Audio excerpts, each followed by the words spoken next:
No, naše vysnené letisko, zajtra je štedrý deň a my už teraz ideme stade preč. Čistá paráda, úplne, že sviatočná nálada na jednotku, musím povedať. A týmto tragačom červeným sme prišli, zlatí boli to tí typci, čo nás tu priviezli. A zajtra, 24. o 11. vášho času, tak my pristaneme v Bangkoku. A my pristaneme miestneho času o 17. Takže bude halus, no. Pocit na nezaplatenie je toto. Perfektný pocit som zažíval, jak sme ešte len do vlaku sadli. Toto bol úžasný pocit, lebo už sme išli tu, potom do autobusu bol ešte lepší.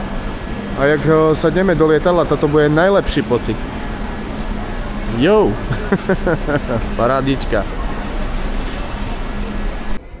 No, po 8 hodinách sme prileteli do Dili v Indii. Ešte som tu nebol, a koľko motoriek tam. Teraz nás čaká prestup a asi 1 hodinu budeme musieť čakať na to, kým odletíme, a tak 4-hodinový let do Bangkoku.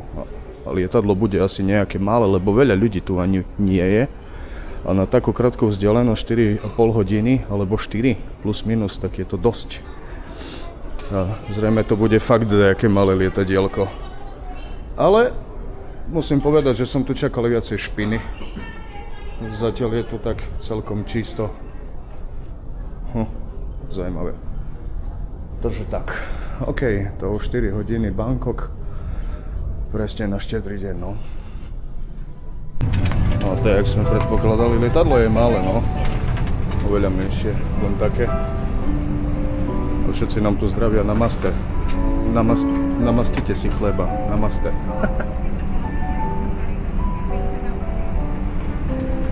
Naše je 29, to až tam. No už sa pripravujeme na odlet, ale tušky sú veľmi zlaté. Veľmi milé, pekné, fakt. Mal som trošku skreslenú predstavu o Indii, no ale nevadí. A zatiaľ pohoda, si pána to tie vianočné pesničky tu hrajú, už mi lezú trošku aj na nervy, popravde. No dúfam, že ten let zbehne čím skôr.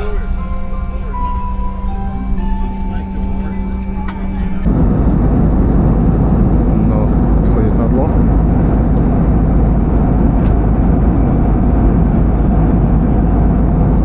Inak, tu vedľa mňa teraz sedí jeden pár z Indie a neuveríte, oni letia tak isto ako aj my z Viedne do Thajska, že tiež leteli z Viedne do Dili a teraz z Dili do Bangkoku. Som sa s ním trošku zarozprával, no a vravel, že oni boli na dovolenke, neuveríte, v Bratislave aj vo Vysokých Tatrach.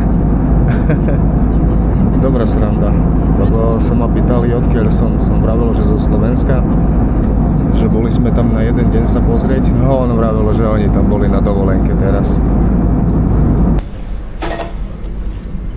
No. Tradícia musí byť dodržiavaná, že máme náš let. Sawadee-krap. Ľudia si vždycky usmievajú, čo je perfektné, preto to tu milujeme. Oh.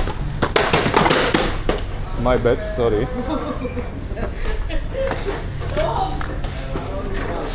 No, buchol som trošku a povaľal im čokolády. Kapun kap. Sorry for problems. Taký menší kiks. No tak, usadení sme, tradične sme si dali náš red a nálada je perfektná, akože úžasná. My tu máme teraz 18:21, o 19:00 nám ide až autobus do Pattaje, čiže my tam prídeme dokedy okolo 9:00 večer, kým sa prihlasíme na hotel a ešte do Holiča mi treba ísť, lebo ja vždycky v Thajsku sa tradične striham. No a tak. Takže reálne pôjdeme vonku asi od nejakej 10:00 plus jedna baba si zobrala dovolenku kvôli mne aj druhá a to je není to dobré. A rovno na dnešný deň, sakra. No horšie nemohlo byť, ale to je jedno. Leteli sme dlhých dokopy 12 hodín. Z Viedne do Dili v Indii 8 hodín, potom 2 hodiny tam bola prestup, čakačka. No a potom 4 hodiny z Dili sem do Bangkoku. Krásne farby má ten západ slnka. Takže to dokopy vyšlo, ja neviem, nejakých 14 hodín plus cesta vlakom 6 hodín z Prešova do Bratislavy. Tam sme čakali ešte. No vyrazili sme, keď tu sme prišli o 11:00 nášho času slovenského, tak my sme išli včera o 9:00. A sme prišli teraz o 11:00, no to 26 hodín dokopy. To nie je celkom dosť. Ale nevadí, stalo to za to. Není tu dojak extra veľmi horúco, fúka je taký príjemný vánok, zotmieva sa už pomaličky, lebo tu tak o 18:00. A je 12:22 plus 6 hodín, a tu mám ešte slovenský čas, hej. A ešte čo som chcel, takú dosť dôležitú vec. Prajem vám príjemné prežitie našich sviatkov, hlavne v pokoji a v zdraví. A že by ste mali aspoň šťastie, také dobré Vianoce, jak napríklad ja mám teraz, lebo ja som si urobil veľmi dobrý darček, ale dneska to až tak veľmi nebude zaujímavé pre nás, ale až potom zajtra na druhý deň, lebo oni 25. oslavujú. No tak, no. Takže naša dovolenka sa začala. Na Silvestra som veľmi zvedavý, jak Silvester bude vyzerať. Ešte som tu na Silvestra nebol, na Vianoce, hej, ale to vtedy som ešte netočil nič. Dobre, to ideme ešte tradične to ten red dopiť, je 23, čiže za 37 minút nám ide bus odtiaľ, takže už sa nevieme dočkať.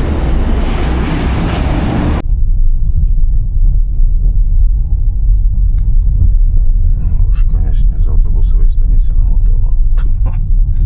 Tá klíma, no. Už cítim na hrdle. Hej, ale pohoda, to patrí k tomu. Asi musím na to zvyknúť, musím sa aklimatizovať.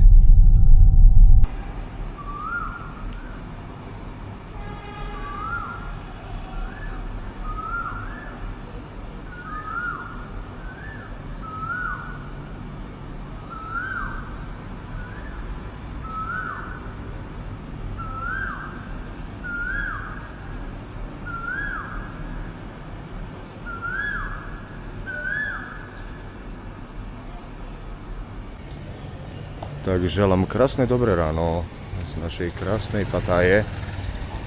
7 hodín ráno. Perfektný čas na budiček. V skutočnosti ma zobudil tu ten vtáčik. Ten klasický, keď chcete zaspať, on začne vám tu kvičať. No, pozdravujeme do Čiech. A slovenská vlajka tu nie je, samozrejme. Všetky vlajky tu vždycky majú, len Slovensko tu nikdy není. Pri nočnom bazáre tam je aspoň jedna slovenská vlajka. Vidíte, jak to serú na nás? No. Išiel som spať kedy? O nejakej 3:00? Plus minus. A hneď ráno teraz ma vtáčik zobudil. A to už keď sa zobudím, to potom mám problém zaspať. To potrebujem sa prejsť, popozerať hore dolu. A vlastne chcem aj niečo zjesť, ale to si dám takú malú už prechádzku. Inak včera, čo sme prišli do Pattaje, tak ja som dal sprchu, chcel som sa aj ostrihať, lenže všetky holíctva už boli pozatvárané. Takže s tou baranicou, čo mám na hlave, to teraz chodím a budem musieť sa ísť ostrihať dnes ráno. A to čo už nevadí. Z toho sa nestrieľa. A s tým treba počítať, že čo také sa stane, že tu nemáte vždycky všetko otvorené, tak ich si želáte. No a aj bol som vonku, postretával som ľudí, čo tu už sú dlhšie. Ešte aj za kamarátkou som bol. No a sranda na tom všetkom bola to, že som vypil 3 čisté vody. a vlastne jeden chunk mali. Čiže ja som prakticky prvýkrát, čo som prišiel do Thajska, tak ten prvý deň som vôbec sa neožral. Inak ešte taká sranda, na zemi je strašne veľa postrieľaných tých cibuliek, tej pyrotechniky zabavnej. Lebo keď vy idete vždycky okolo tých barov, tá najnovšiu módu, čo majú tie devčatá, tak okrem toho, že po vás kričia "Hey handsome, come here, welcome ka", to okrem tých vecí to začali už rovno pod nohy hádzať aj tie vybušné cibuľky. Keď nie ste na to zvyknutí, to vás prestrikne. Takže takto. Bežná ranná rutina. A krásny pohľad na beach road. Teraz z rána. Ľudia behajú, no ja som tak chcel ísť o 4 ráno behať za východom slnka, ale som nebol. Si hovorím, no, že už keď som sa neožral včera a chcel som aj vstať tak pred tým východom slnka ho natočiť. Asi vravím, že toto prvú noc si urobím takú slušnú, ľudnú.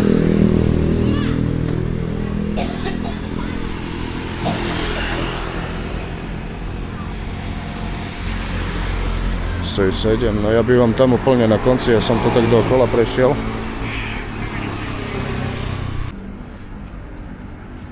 Trošku taký pekný záber na beach road z rána. Keď ešte tu nie je taký zhon. No na druhé ráno ja budem takto behať si, lebo vlastne to bol môj cieľ. Nepiť, behať, zhodiť črevo, čo mám. Ten pupok. No a inak som zabudol aj povedať to, čo sme leteli tu tak dlho. My sme včera vlastne na ten štedrý deň prileteli. No a stále sa pýtate na letenky, na tie ceny leteniek. To je taká otázka, na ktorú sa nedá jednoznačne odpovedať. Ale furt dookola každý sa pýta. A nový prechod zrobili. Tu vám už svieti akéby svetlo aj na zemi, čo je perfektné, ako mne sa to originál veľmi páči. Aj tu vám rovno ukazuje. Toto je pekné, no. No, čo sa týka tých leteniek, my sme asi mesiac dozadu kupovali, alebo možno viacej jak mesiac dozadu letenky. No a vtedy nás vyšli 1070 dačo. Už nepamätám presne koľko. Ako mohol by som sa kúknuť, len sa mi nechce teraz ilustrovať v telefóne. No a potom o nejaké 3-4 dní sme sa pozerali, tak tá istá letenka bola za deň, tuším, že nejakých 1300 až 1500 eur. To si hovoríme, že dobre sme urobili, ne? Že ako máme to lacnejšie od tých 300-500 eur plus minus, hej. Nebudem to teraz presne prepočítavať. No a potom o nejaké ďalšie 3-4 dni tá 670 stála letenka. Asi hovoríme, no toto už je masaker. Čiže vy keď sa ma budete pýtať, alebo hoci koho, že za koľko si kúpil letenky, alebo koľko budú kedy jak stať, to sa nikdy nedá jednoznačne povedať, že jaká bude cena a za koľko sa to bude dať kúpiť. Nikdy. To vidíte, jak teraz som povedal, tá 3 dní bude vyššia cena. Ďalšie 3 dní, 4, to bude zase nižšia. To je proste jednoducho, je to tak. Ale by som povedal, že u nás v našom lete, keď my máme leto, tak vtedy sú asi najdrahšie. Lebo je sezóna v Európe, to je jasné, že letenky budú drahšie, ale tu v Thajsku zase sezóna nie je a potom vy zaplatíte veľmi drahú letenku za to, že prídete tu a bude na vás pršať. Takže tak, no. Potom asi také najlepšie ceny, čo sú, tá vždycky jún a maj, tam tiež sa pohybujú tak medzi 600, 700, 800 eur. Takže tak ku tým letenkám. Vždycky treba to sledovať. Takto hovorí, že pol roka dopredu je najlepšie si kúpiť letenku a vidíte, my keby sme si kúpili o ten týždeň neskôr, alebo neviem koľko to bolo, 8 dní alebo 7, no tak týždeň neskôr, tak by sme mali za 670 eur. No, a to by sa oplatilo. A nie za 1070, to je zbytočne drahé, no. To čo už? Taký život. Bohužiaľ. Takže s tým treba počítať. Stále musíte sledovať, kúkať hore dole, že či cena sa pohybuje hore, dole. Ale 2 mesiace dozadu, ešte predtým, jak sme kúpili letenku, no myslím pred kúpou letenky, tak letenky oni chodili tak, no tiež 1500 eur, 2000. Asi hovoríme, pôjde nižšie. Áno, pošlo nižšie. Potom trošku stúplo, potom zase išlo nižšie. Videli sme za 1070, si hovorím, no dobre, teraz to kúpime a nebudeme tu zbytočne baviť čelených. Takže tak, stačí len sledovať to. Každý deň treba si k tomu sadnúť a že by ste mali aspoň prehľad o tom, aká je sinusoida tých cien, že jak to ide raz hore, raz dole. No a od toho sa dá ako dvíhať. Jedine tak, bojak inak. Alebo keď poznáte takoho na letisku, ale kto predáva letenky, tak on by vám vedel zohnať, keď máte takého. Lebo taký človek, čo predáva letenky, to si myslím, že asi vie najlepšie vtedy vychytať a vám zavolať. Inak ma nič nenapadá, absolútne nič. Takže s touto témou ja vám veľa nepomôžem. No a potom ďalšia vec, že jak to je s ubytovaním, že kde sa najlepšie ubytovať a tak. To tiež je taká otázka, na ktorú ja nedokážem odpovedať. To je absolútne všetko individuálne. To je najlepšie viete čo, otvoriť si booking, dať si tam v tom bookingu, že od jakého dňa do jakého chcete bývať, napríklad poviem príklad tu. To sa týka hoci jakého miesta v Thajsku, keď chcete ísť. A máte príklad poviem od 1. do 14. hej, že 2 týždne tam máte za daný dátum, no ono vám tam vyhadzuje hotely, lenže najlepšie je na počítači. Na ľavej strane potom prídete kliknúť, že zobraziť na mape. Dobre, mám mapu, hej, je tu Pattaya, viem, že tu je Soi 6, tu je Central, Walking Street, Soi Buah Khaot a ja chcem bývať kde v tom okruhu. No, to vy, ak tú mapu si otvoríte, tak krásne sa vám tam budú zobrazovať ceny aj tých rovno, že koľko máte cenu za celý ten pobyt. Máte tam napríklad, dalo by sa povedať tak, že za týždeň môžete kľudne zaplatiť 200 eur, kde aj 100, ale toto sú väčšinou toho izby, neviem, či sa dobre teraz poviem, ale hostelové izby, čo ste viacerí na izbe. No a záchod a sprchu máte tiež na jednej chodbe pre viacerých ľudí. Toto je čistý blud, na toto by som sa vysral. A kľudne tam ceny môžu byť aj 3000-5000, hej, za jeden týždeň. Takže tak. No už vy si potom budete vedieť vyberať toto ubytovanie doslova podľa toho, že na jakej polohe chcete bývať a potom tam si už vyberete cenu. Ja nebudem hovoriť, že jaké hotely sú tak tu dobre. No. Lebo my stále chodíme do iného hotela. A ja stále si berám taký hotel, ktorý je vždycky po ruke. Nepozeráme na luxus, lebo na čo zbytočne pracovať 6 dní v týždni po 11 hodín, niekoľko mesiacov, že by ja som potom tu tak prišiel a tie ťažko zarobené peniaze som preflakal len čisto za ubytovaním, to je blbosť, čistá blbosť. A my si vyberáme rozumne, pomer cena a výkon, či to je blízko a za dobrú cenu. No a tak najlepšie aj vy by ste vedeli si to potom pozháňať. Fakt, doslova len hovorím, vyberete si tam datumy, pozriete si mapu a podľa tej mapy sa budete orientovať. A to je celé, to je asi taká najjednoduchšia cesta k tomu, že jaké bývanie si viete pozháňať. No, že jak vlastne s bývaním, jak pozháňať ubytovanie. A ešte ďalšia taká vec, čo musím spomenúť, by som povedal, že dosť taká dôležitá, je, že keď budete mať nejakú priateľku, alebo ja neviem, ak ste žena a idete s priateľom, ale vy to všetko kupujete, že tak vždycky izbu napíšte na seba, hej, že no, keď si ju objednávate a viete, že idete dvaja, tak nikdy tam nezadávajte, že ideme dve osoby. To zbytočne toto budete tam dávať. Normálne napíšte, že idete len vy, jedna osoba a to je všetko. Dovidenia. Potom, keď prídete sa prihlásiť na tú izbu, tak dáte tam samozrejme pás, no a tá druhá osoba buď dá občiansky alebo pás, ale navyše sa nebude platiť nič.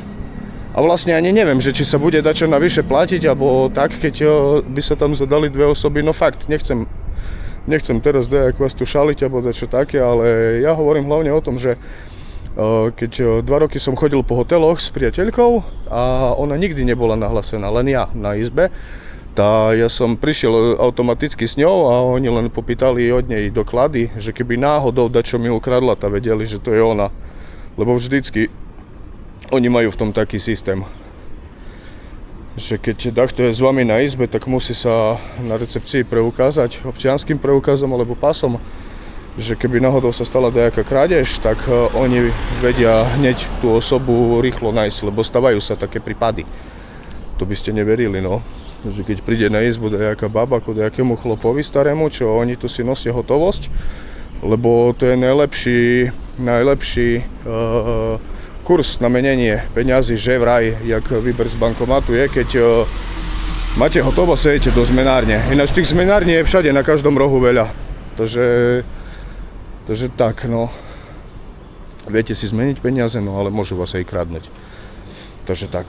OK, vidím 7-Eleven, že vraj všetky miestne street foody alebo miestne reštaurácie sú pozatvárané. Že vraj malo hodín, tak mi ostáva len 7-Eleven a moja obľúbená klasika sandwich. Chcem to ten zvuk počuť ešte. To je ono. Sawadee-krap. Zvuk 7-Eleven som počul, je to balada pre moje uši. A verím, že nielen pre mňa, ale pre každého človeka, čo tu rád chodí. No a hej, tiež sa takto pýtal a máme tu ľudí, čo tu sú a sme sa ich pýtali, kým sme tu ešte neprišli, že ak to je s alkoholom, lebo oni pomenili teraz tie zákony nejako. A v minulosti bolo tak, však vlastne nedávno, ešte mesiac, 2 dozadu, že od 11. do 14. ste mohli len kúpiť alkohol a potom od 17. do polnoci. A mimo tých časov, že od 14. do 17. alebo od polnoci do tej 11. sa nedalo kúpiť. Tak teraz je to už urobené tak, že od 11. do polnoci, od 11. pred obedom rána do polnoci môžete už kúpiť alkohol. Že už tam není toto okno od 14. do 17. Tak to, že tu poblil, fuj, klasika. No a čo som chcel? Hej, a potom tam bolo aj napísané, že podľa zákona osobom mladším ako 20 rokov sa alkohol nepredáva. No, takže tak. Lebo chlapci, čo tu sú, tam sme sa ich to pýtali a oni na to 1000-krát zabudli, bo to viete, jak tu. Prídu tu také ľudia, co ľabu každý deň, potom vy od nich dá čo chcete, tá on sa opije a potom na vás zabudne. Takže musel som to prísť ja, co som včera vypil 3 toté malé politrové fľašky vody a jeden 3-decový čanžík, že by ráno ma zobudil vtáčik, ten patajský, že by ja som išiel teraz si to zistiť. No, všade sa športuje, šajze. To čo má znamenať? Zajímavé, asi tu sa niečo bude diať. Možno to bude súvisieť s tým, čo je vonku, na pláži. No, takže tak, keby to takoho zaujímalo, tá alkohol už kúpite. Lenže, kde som počul, že vraj sa sprísnili ešte aj zákony, no, nezákony, ale že vraj sa to dajak sprísnilo, čo sa týka chlastania na verejnosti. Takže tu asi by som veľmi dajak extra do toho neišiel, že by som na verejnosti ľabal. Jedine, keď sa vám bude chcieť platiť pokuty navyše. No aj na druhej strane beží nejaká baba, tu beží typek. To čo musí byť. Buď sa priprav... Leharo, kto tu má? Počkaj, to koľko je hodín? 7 hodín 18 minút. To je... Buď sa pripravujú na nejakú súťaž, alebo ráno tak chodia sa behať oni. No a od zajtra budem aj ja tak chodiť, ale ešte pred východom slnka. Bo na tom slnku tu tak behať sa mi nechce, ale čo som aj prekvapený, že není tu tak brutálne horúco. Čiže teplota je dosť taká znesiteľnejšia.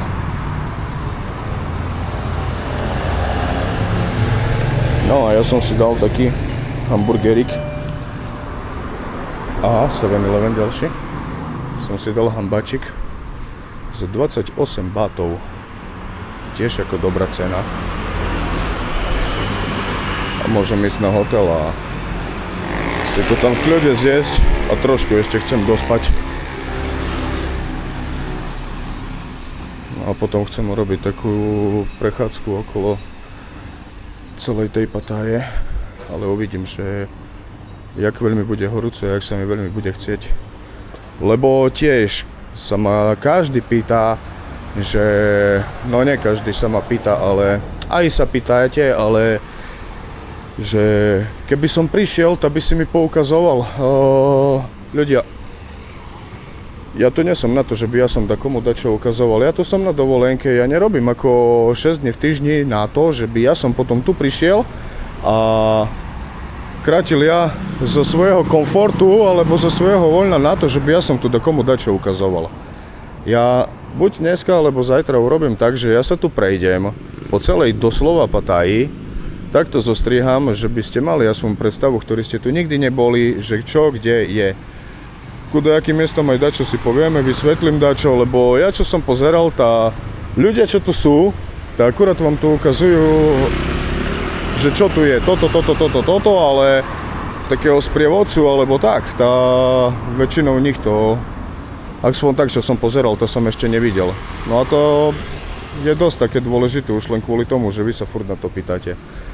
To ja to ako robím, zosumarizujem, že jak to tu v tej Pattaji vyzerá, čo kde je a tak. Takže tak, OK, idem ja na tú izbu, bo už mi došli reči.